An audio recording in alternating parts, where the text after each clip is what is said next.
Hey, Rich. Doing fairly well here. I'll just say the weather here definitely finally got hot, and I don't like it. It's nearly too hot.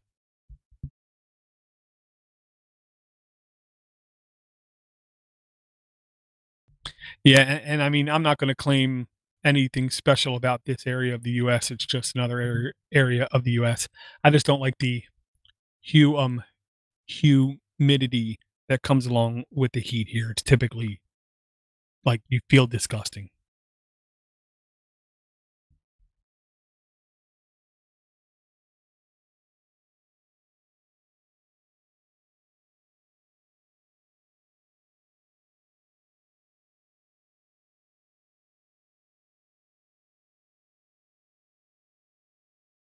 Well, I guess it's good that it passed because I would expect, for that place to have heat, it would not be a friendly heat.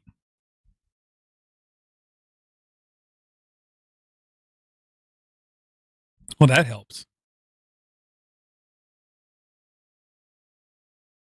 So it's been a couple weeks here, so the first obvious question I have to ask you is there any boards or any news or any OS or any add-on, like, Tinker toy for a mini PC that, caught your eye or maybe that you picked up?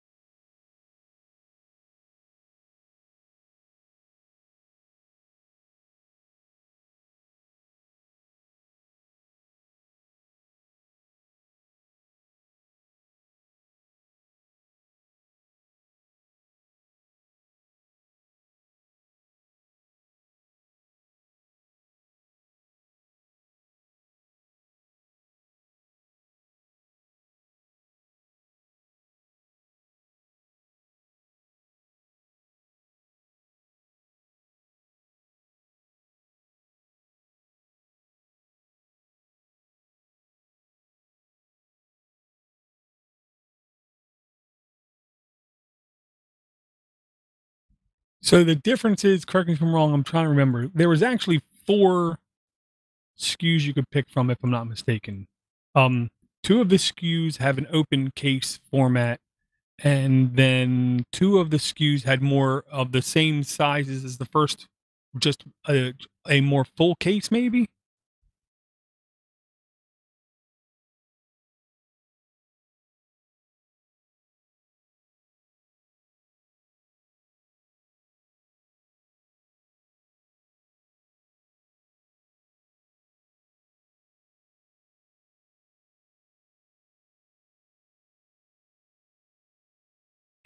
I wanna say Ameridroid might have been where I was looking at it, where they had 2 for the smaller drive, 2 for the bigger drive. Difference was one had a more full case on it, but then, yes, you're right, there's the cluster board, which is definitely different.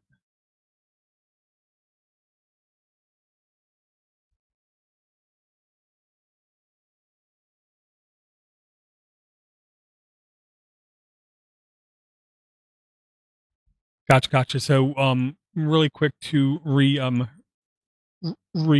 mind people, this is like a sleeve enclosure, looks fully intended for stacking with a mini board on it, and then basically built-in rails for a hard drive. And you ordered the wrong size. Um, I mean, it would still work.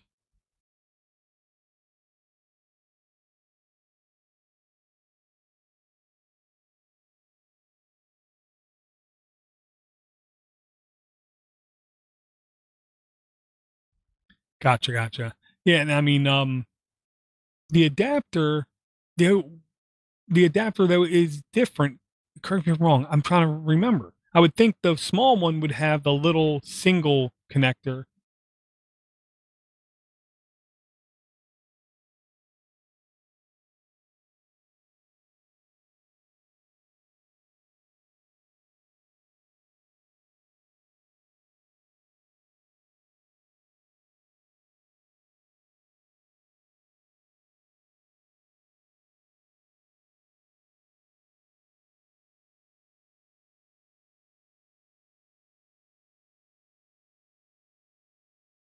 Huh, gotcha.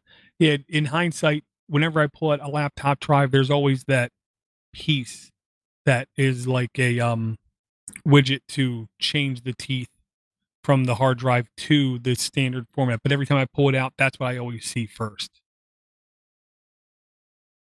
Yeah, I mean, I will say, we do know one person who has, one of these, Christian, um, has one, and he definitely was a fan of it. He was running, Open Media Vault on his, and he was pretty satisfied with it. I will say I really do like the idea of these devices, but we gotta I think this is a weird time of the year, Rich, where we have to pick and choose what we get because it seems like there's been more than a couple products drop here in the last couple months.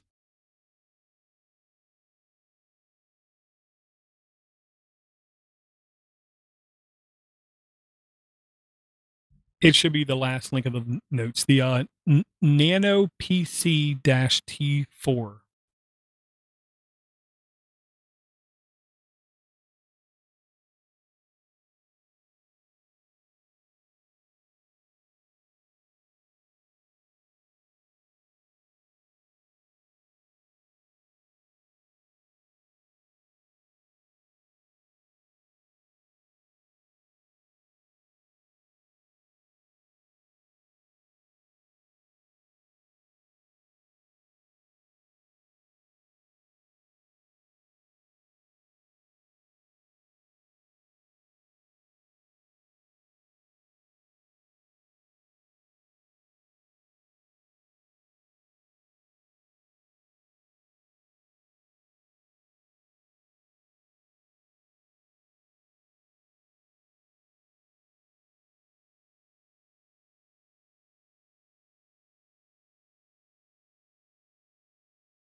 Hmm. Honestly, just because of USB 3, I'm tempted now to give boards, I don't want to say a pass, but if they have to have one or the other, in my opinion.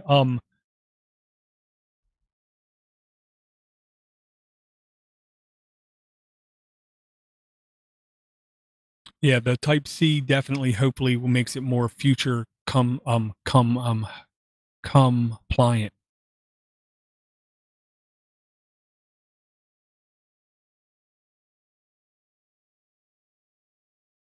Oh, that's nice. Well, yeah,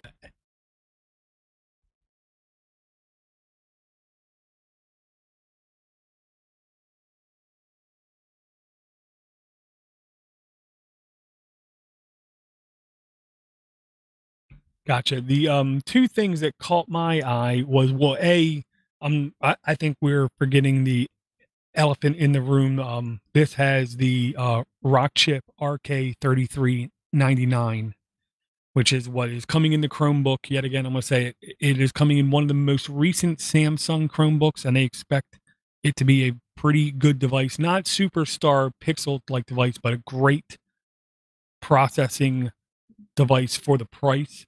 And that chip is in here. And there's also one that caught my eye, the dual Wi-Fi interface. So I mean, technically, you could put like a routing operating system on this and use it as a router. It also does have Wi-Fi a a C, which makes it more future compliant. Yet again,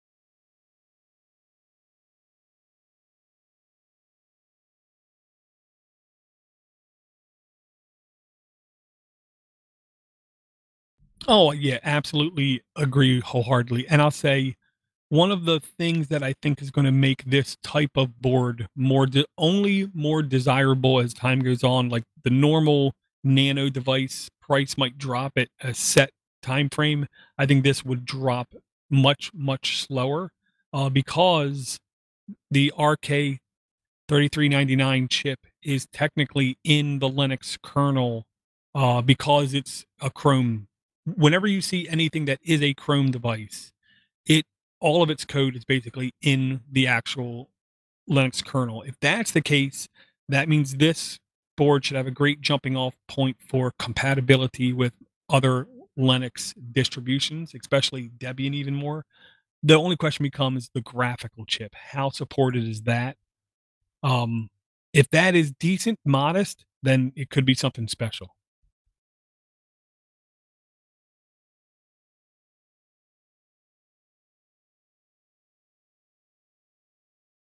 Um, Mali T864 GPU. I don't know what that means, but it sounds good. Well, the video stuff is honestly harder to digest. Typically, just the higher the number is what I gather, and this is not a low end GPU from what I can tell.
Yeah, I mean, these stats are they're not insane, but they are very respectable, and the physical size of the board shocks me. I figured with all of this hanging off the board, it would definitely be bigger.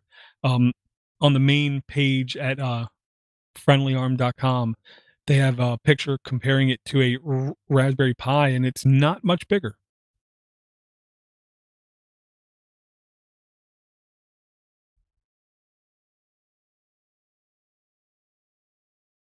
Yeah, gotta love 4 gig. The more that these boards come out with multi gigs like this, 4, and pretty soon we're going to have 6 and 8. It's only a matter of time. Um, the more that the Raspberry Pi needs something else.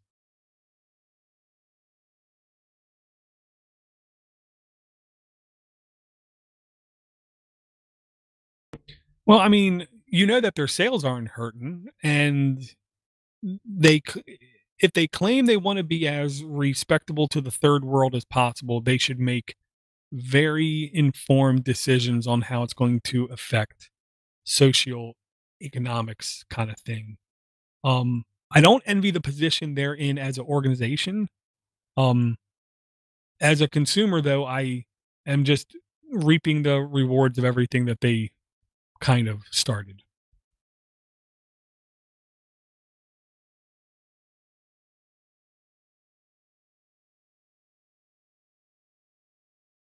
Well, I mean, that's like the very first time anyone installs a fresh operating system, like your first time installing Mac or your first time installing Linux. After it boots up, you always say the same thing.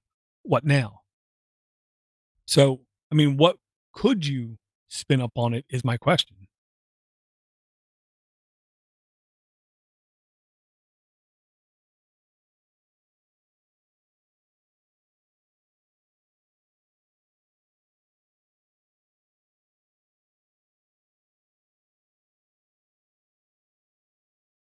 Gotcha, gotcha. Now here's really my only question about the board technically, and I don't see a direct answer to it. The Type C port, correct me if I'm wrong. You know you know Mac stuff much better than I, so you should be much more aware of this. Type C, also the exact same physical form factor and compatibility is also Thunderbolt. Am I correct?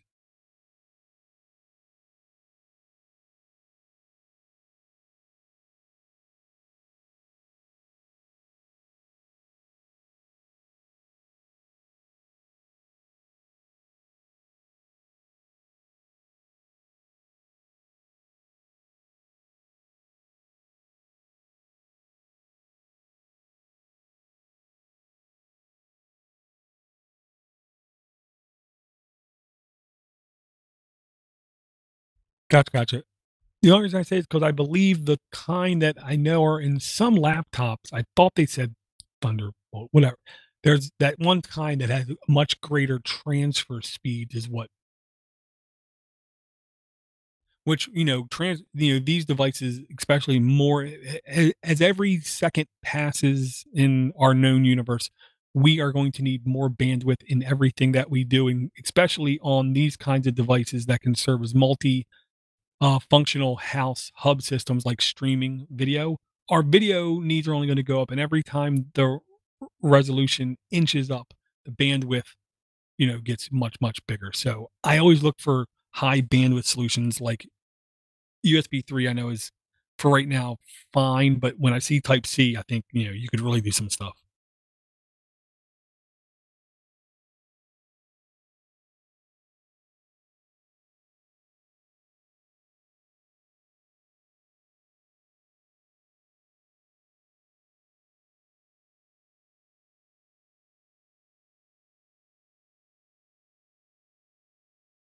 I'll say mixed is the best way I can say it. It isn't nothing about it's bad per se. Everything seems to be working. My I have 2 stupid gripes. First gripe is the board here with the eMMC on it, I'm running Armbian, and every time I boot, it boots to the, um, shell, and then I gotta log in, go to the Armbian config, select desktop, and select the one that doesn't require a login every single time I boot the device up. With the second device, with the SD card, it boots fine. Only on the one right now. Just because I would like to get some kind of temperature reading, comparison between the 2. Before and after, and I haven't had a chance to do it yet.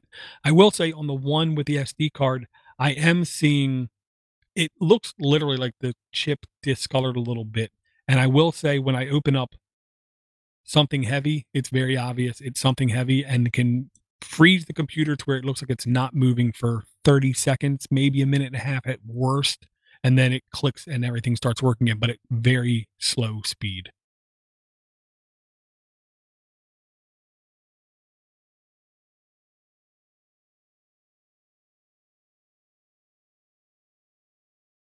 Yeah, they did, but to be honest, Pine is one of those companies, I wanna give them more money. I don't want free stuff from them. If I burn that thing up and kill it, it is perfectly fine because they're Pine. If this was a company if I would have bought it from an Amazon seller or somebody, you're giving me a new board. But, you know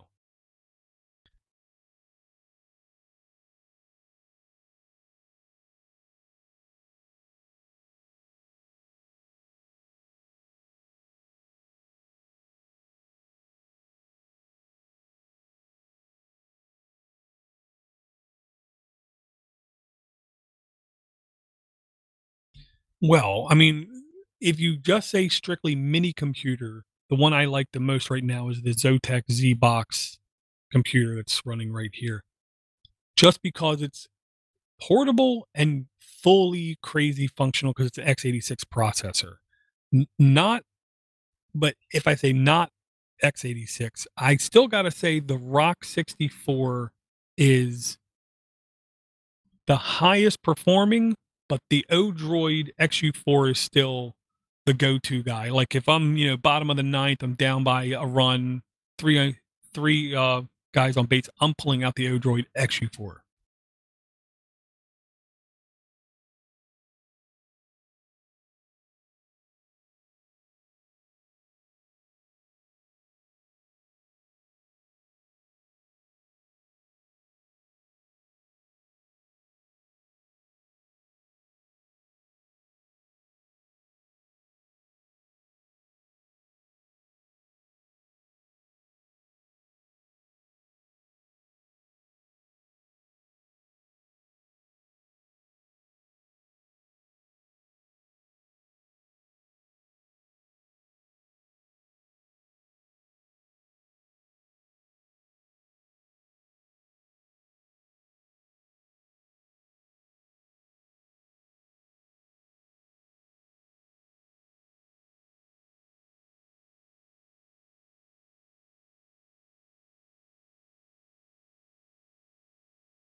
Yeah, I mean, that's the one where if you wanna do a project, you'll find all the documentation, all the software, copy, paste, everything works fine. The only thing I'll say is anytime you're getting into any of those tutorial kind of things, always click the first couple in the search result, or if you know how to filter your search, make it just for like the last 3 months.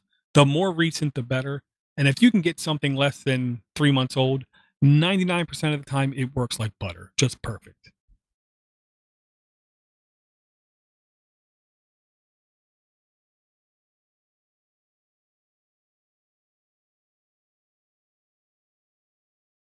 I'm not sure.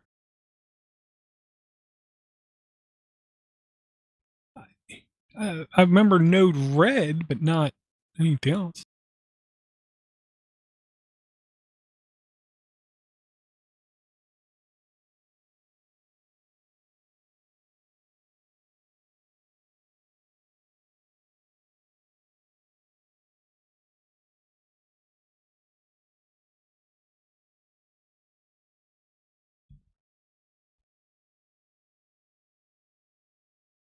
Well, I'll say looking at the website, the only reason I remember it is the logo of the bird with the headset on. Yeah, well, okay. Then I don't like the software anymore, because I'm a Baltimore guy. I'll say I remember this. It was a while ago, Rich. So you get props for that. Um, I still love if, and I obsessively understand the desire to either pay them money or control my own.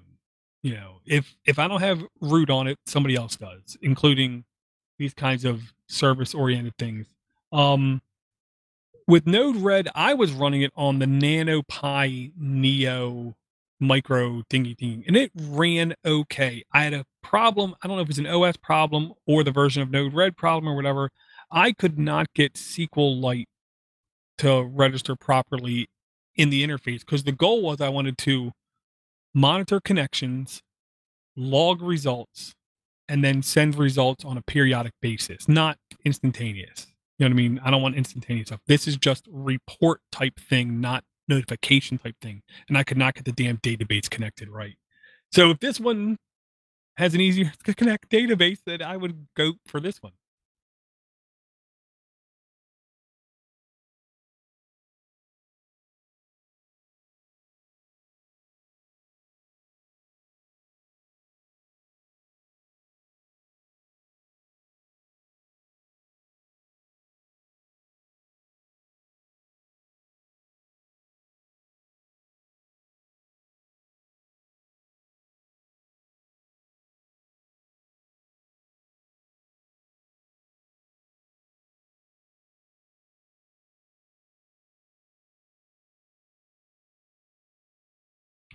Gotcha, gotcha. Well, the one site, I mean, we all have sites, you know. Back in the day, that was how we got all of our work done, basically. You know what I mean? You just know a website, and then it seems like when you know that website, everybody who comes to you, you end up going to that one website.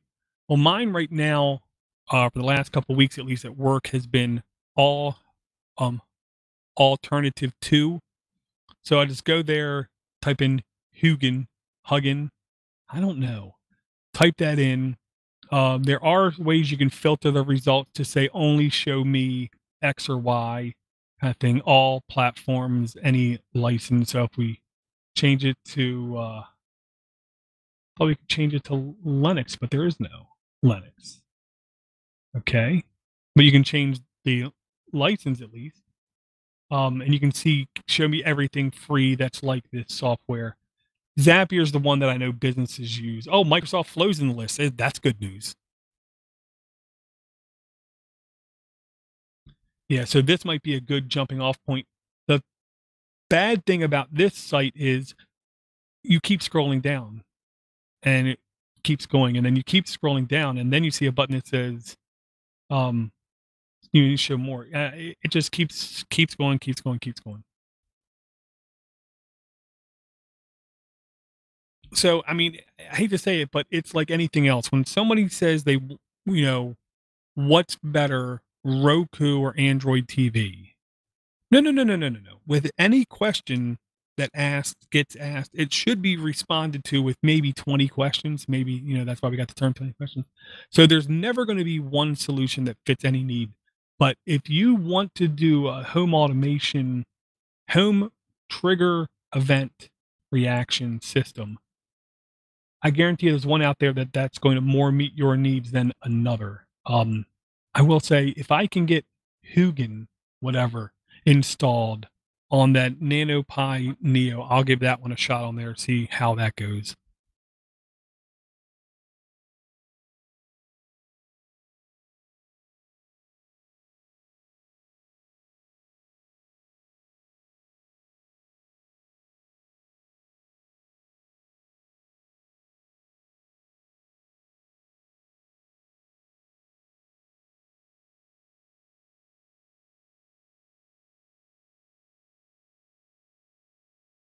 Gotcha, gotcha.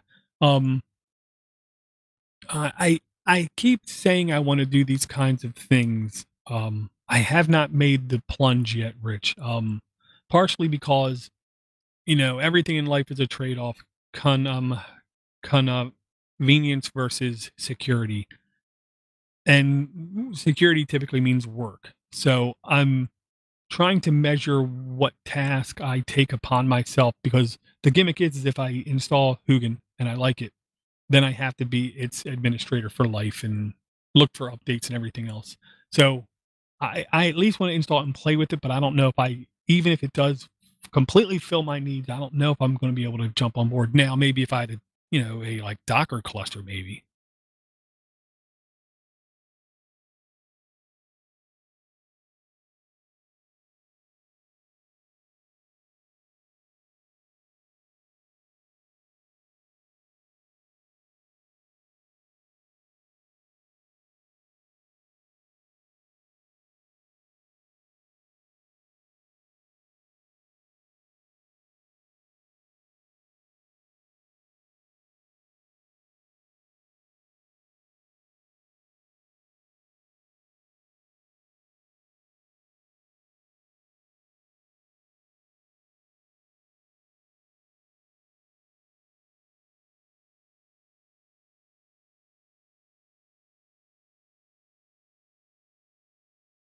Gotcha, gotcha. The thing I like that what I think I believe about Docker swarms is they're easy to back up and copy kind of thing. That's like part of the mechanics that are native to it.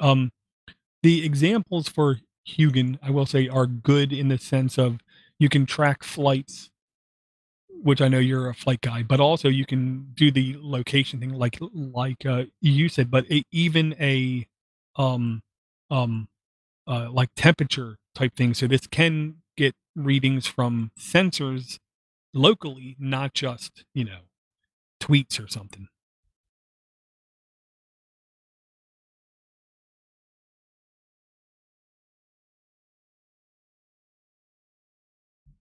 Well, it to me, it almost has to have stuff like Twitter, Gmail, because here's the logic, Rich. Hypothetically, I'm petrified and I will not open up a port on my router under any circumstance. There are ways you can set up a Twitter, account, a service account, set it to private, set it to only follow you, and then you can have that API say, whenever I receive a message containing this, do that. So it can be a way you can get around your port forwarding. So they have to have stuff like Twitter and Gmail, or you could have it even a email account where you send that email a specific subject line or body and have it do commands.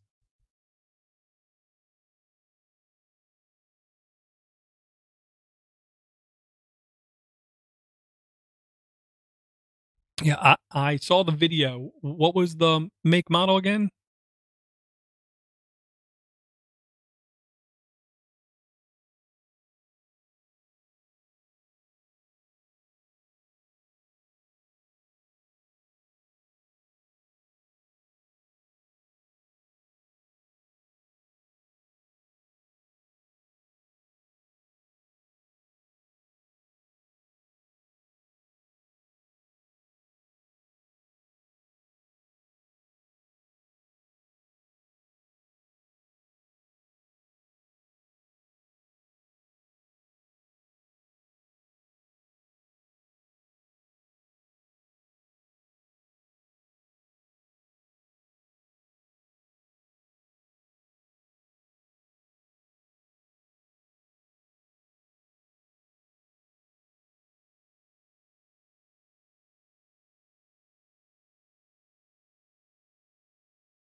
No SD is rare.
Gotcha. Yeah, I'll say my Chromebook, it's impressive battery life, and I have a second Chromebook that I got from Newegg for like 60 bucks. It was, the refurb status on it was bad, so as soon as I opened the box, I saw scratches on the top, but I paid, next to nothing for it.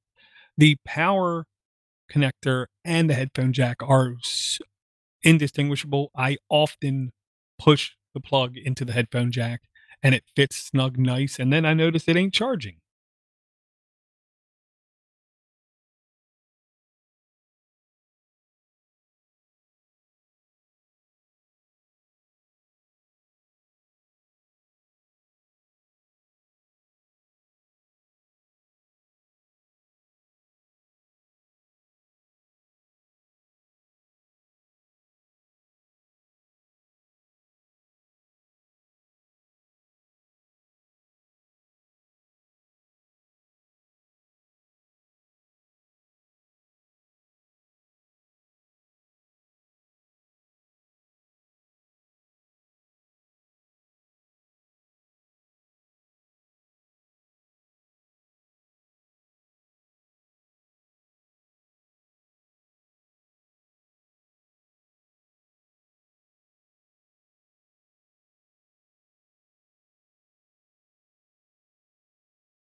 Yeah, I'll say the thing to me about Chromebooks, and I've owned Chromebooks since the original CR48. I mean, I had the test beta model.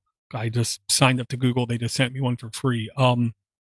If you go into it with realistic expectations, you can really have a good time and be happy with the device. It's just you got to be aware and ready for going in that you're not going to be able to sudo apt install anything, but on the other side, you don't have to worry about Windows updates either or anything like that.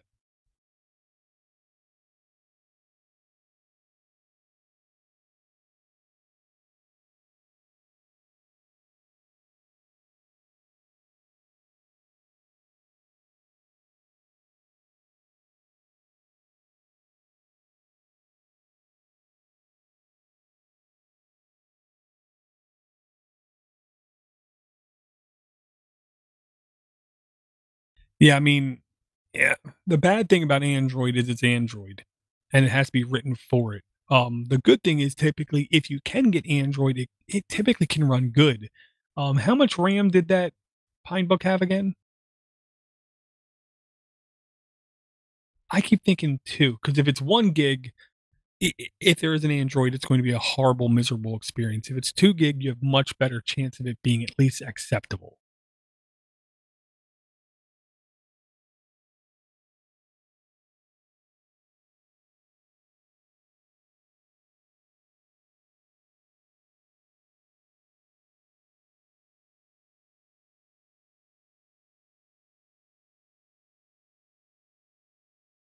Gotcha, gotcha. Yeah, I mean, with 2 gigs, I'm surprised you don't have any kind of Android you can run on it. That's not good.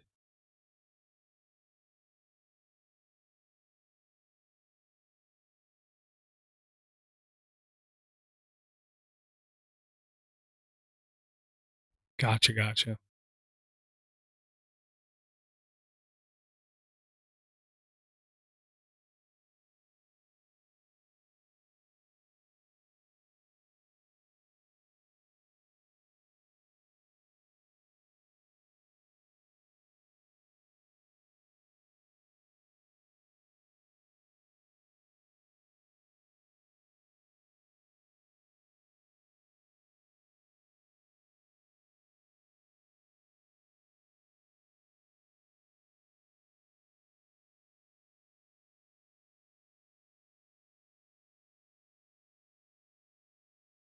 Gotcha, gotcha. Yeah, I will say, I have, just my 2 Chromebooks and my Zotac, though that right now basically does all my portable computing needs, but, I'm always looking at laptops, and there are some really nice looking ones out there, but it's really hard for me to pass on the money, even though you did post that one to Google Plus that had came with 128 gigs of RAM.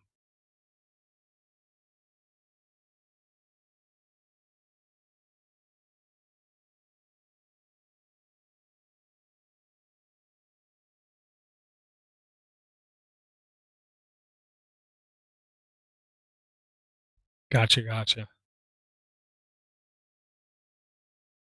Yeah, on one of the links, 677 in the notes, caught my eye.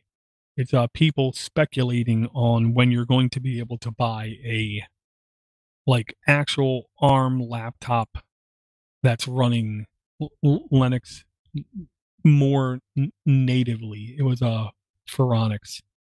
I will say I really would like to have an actual laptop. 13, I'm with you now. 13's basically almost kid size. I can't use it. I need it a little bit bigger. 13 used to be my bread and butter. Like a 14-inch, modestly powered Linux with like a real drive connected to it and things like that. Um, this article at least gave me hope that more people are thinking about it than just me.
Well, I can tell you, to be honest, I've given this a lot of thought, and I think yes. But you also got to remember they've been doing their own chip design they never stopped because with all the iPads, all the portable devices, they're all their own custom ARM chips. And at one point in time, it might have been back in 2014 or something, Apple employed the most ARM architect engineers than any other company in the world. So they have the talent, and they've proven when they make their own chip, it can be a much lower spec chip, yet give much higher results in how smooth the OS goes. And you got to believe if they control the chip and they can get it spec down, that means when they make their profit, they just make more profit instead of having to outsource the entire manufacturing of and designing of a chip. Um, so as a business, to me, it only makes sense that they do that. And I hate saying that out loud, but that's I think the truth. There's no reason why they can't have a real nice laptop in less than 2 years, knowing them running an ARM chip that blows people away.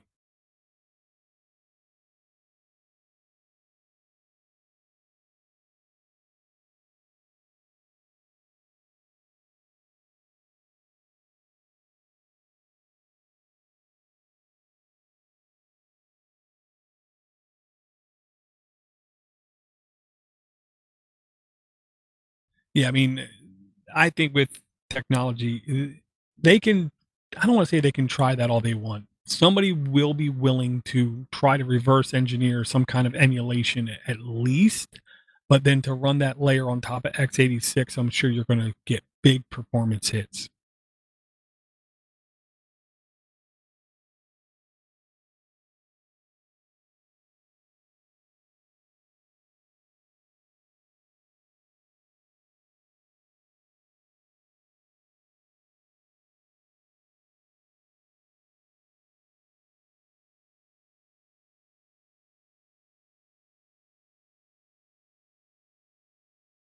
Gotcha, gotcha. That's one place where Linux, for seemingly years and years and years and years and years, were very far behind other operating systems.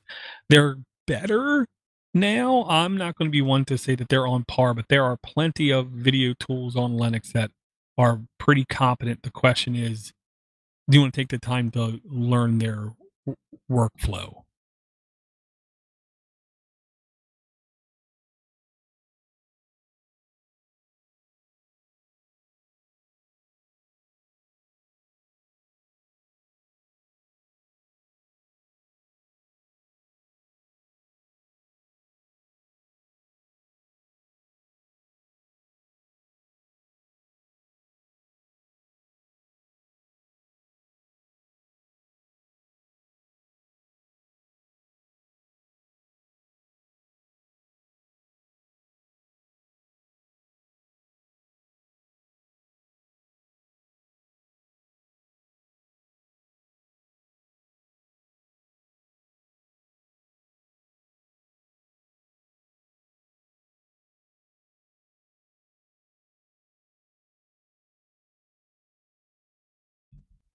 Gotcha, gotcha.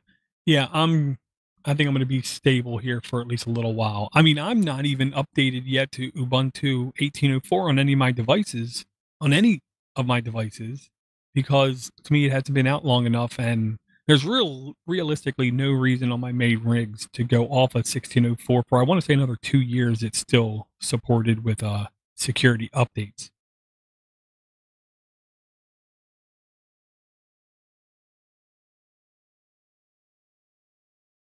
You can. I mean, I don't hear anybody actively, openly complaining about any major problems with it.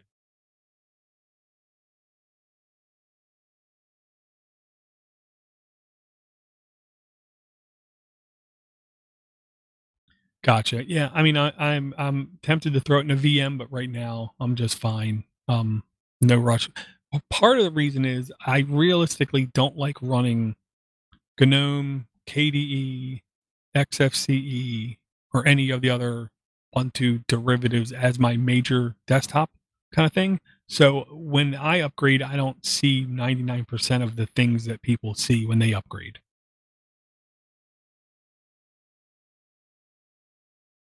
I'm all for beavers. I almost hit one with my car and I slowed down for it. And I don't slow down for things in the road typically.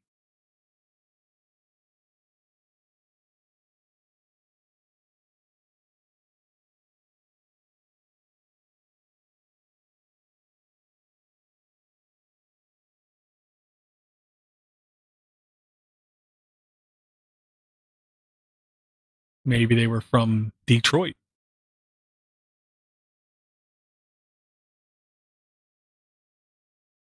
Gotcha, gotcha. Yeah, I didn't see really much more else in the mini world, and my mini experience for the last couple weeks has been very lacking. I will say I did hop on a deal you pointed out. I thought I picked red, but apparently I picked orange. A refurb Western Digital 1 terabyte My Passport drive for $29 after shipping. I want to say $34. Um, yeah, and it's USB 3, very small form factor. The logic is I connect this to a Rock 64 as a external drive and start to use it.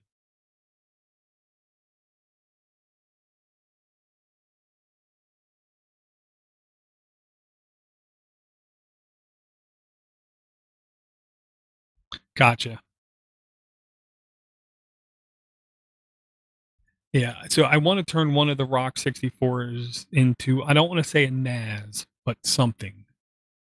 And that's going to be the drive for it is the logic. I almost don't want to use an eMMC for the OS unless I partition out, put an SD card in, and map certain partitions to the SD card. I don't want to age the eMMC any more than I think I have to.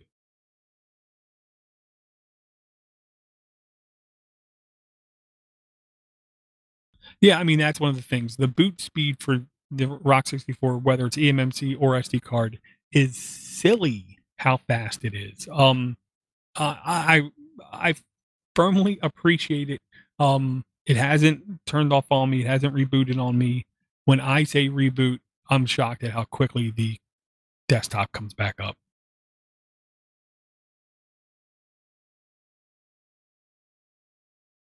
Yep. If I had any talent, I would have a case, but my talent in 3D modeling is quite anemic, is what the best way I'll put it.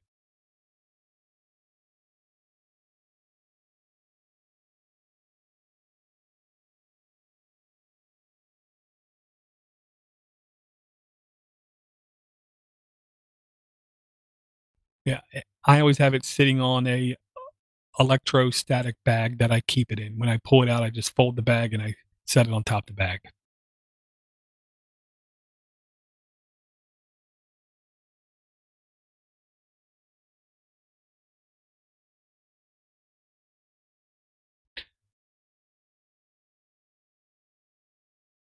Well, my biggest anemic feature of 3D designing is editing STLs. 99% when I load them, they're totally unmanipulatable.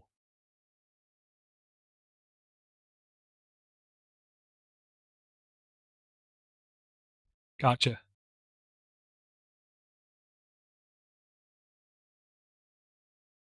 Okay, were there any other note items you wanted to bring up or any topics?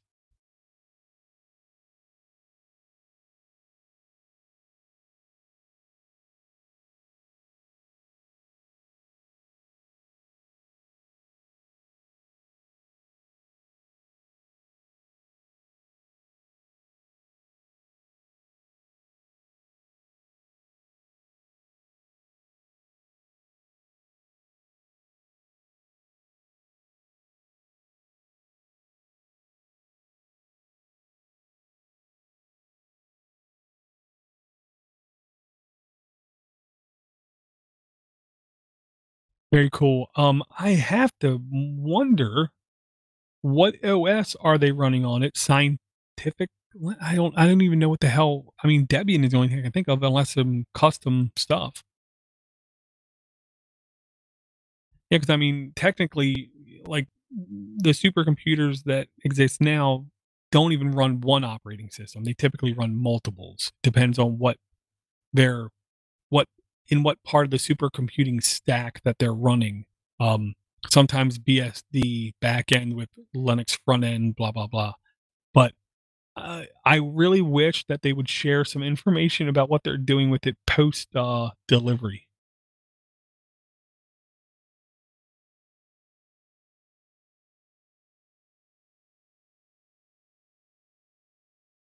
5,000.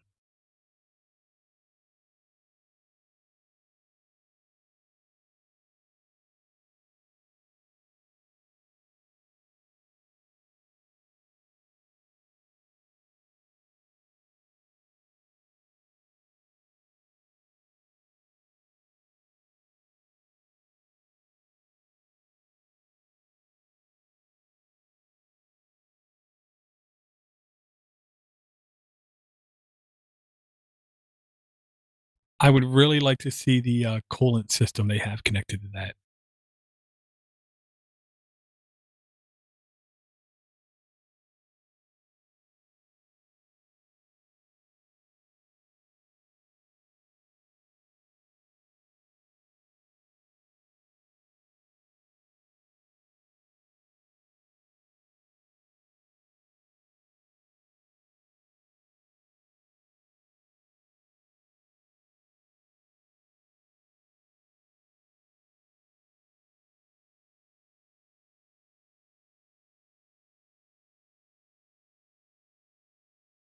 Gotcha, gotcha. Yeah, looking, when I Google image search MCS 300 cooling unit, it looks like a portable um, air conum conditioning unit on wheels.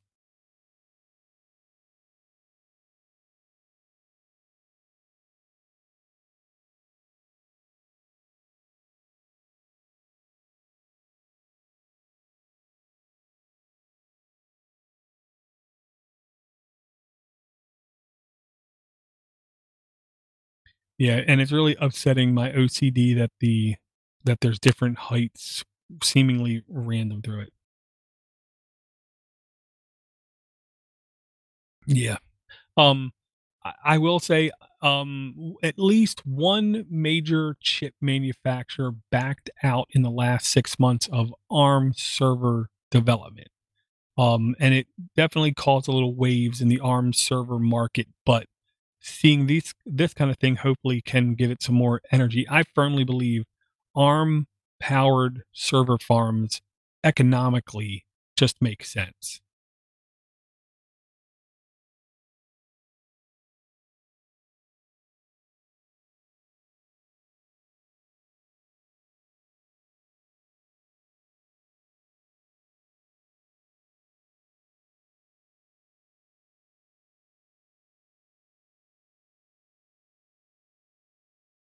Yeah, it just matters if they're gonna write the proper software for it, because that's the whole thing.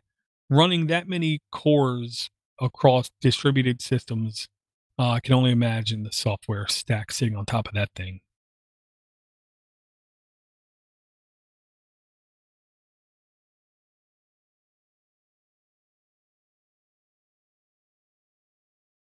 I'm gonna guess either 10 or 30 gig fiber optic. My guess is with that many processors, you're gonna need a lot of IO all around. You don't wanna be the bottleneck in the, stack. And then I guess that's why they say theoretical petaflops because there's gonna be other IO shortcomings. Put some Bitcoin miners on that thing.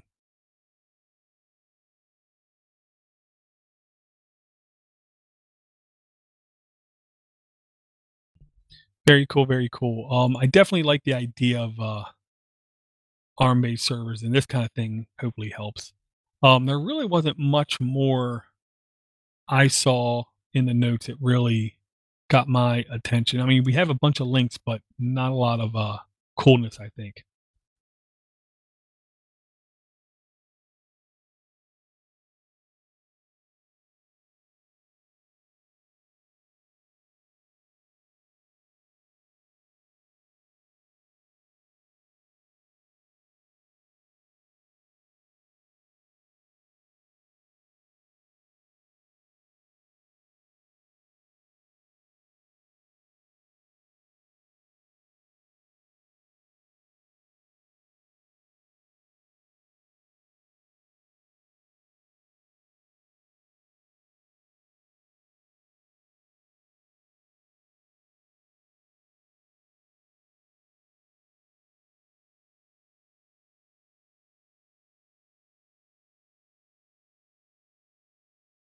Very cool. Yeah, I will say when I was laptop shopping, I did see what looked like a couple 4 terabyte drives for as little as I wanna say 78 bucks, 79 bucks. So, once again, prices always, amaze me on hard drives.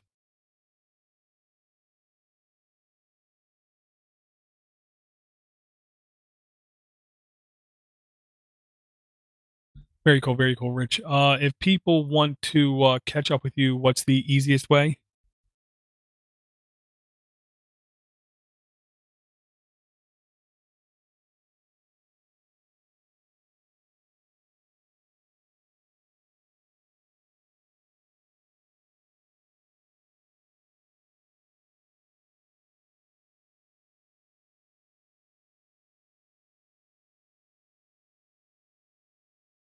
Very cool, very cool. And you're gonna make it so you know the password, right?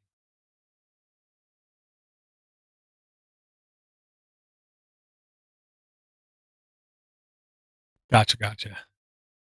Very cool, very cool. I believe actually there is at least one email that's right now buried and far behind. I will say if you want to contact the show, mini PC show at podnuts.com, or even better, if you send us a voicemail at 7076 podnut, I will definitely play it on the next show. With that, I want to thank everyone for their support. Thank everyone for downloading. Thanks for all the feedback, everyone in Google Plus. Thank you very much. And we will talk to everyone again real soon.